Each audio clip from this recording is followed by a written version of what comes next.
খার্কিভে রুশ হামলার জবাবে বেলগরোদের পর শনিবার দোনেস্ক ও লুহান্স্কেও হামলা চালিয়েছে ইউক্রেন। এতে হতাহত হয়েছেন অন্তত ৮ জন। যে কোনো মূল্যে খার্কিভ অঞ্চলকে রক্ষা করার অঙ্গীকার করেছেন ইউক্রেনের প্রেসিডেন্ট ভলোদিমির জেলেনস্কি।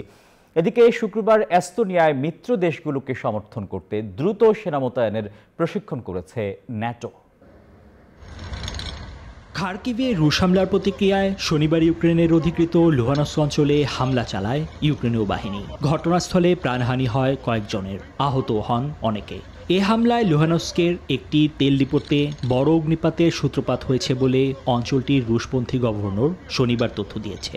আর শুক্রবার দোনেস্কের পশ্চিম শহরতলিতে ইউক্রেনের গোলাবর্ষণে 2 জনের মৃত্যু হয়েছে বলে নিশ্চিত করেছেন শহরের রুশপন্থী মেয়র।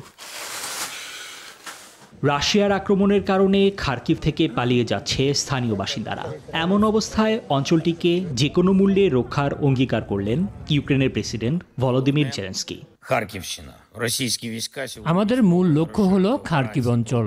রুশ বাহিনী ইউক্রেনের বিরুদ্ধে অভিযান বাড়ানোর চেষ্টা করছে। ধারাবাহিকভাবে আমরা তাদের আক্রমণকে প্রতিহত করব।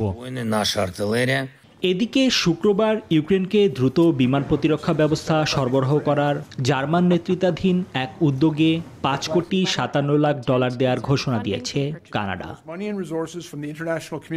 অন্যদিকে ইউক্রেনে ন্যাটো সেনা পাঠানোর ব্যাপারে রুশ হুঁশিয়ারির পরপরই ন্যাটো সদস্য দেশ এস্তোনিয়ায় শুক্রবার একটি সেনাবাহিনীর মহড়া হয়েছে।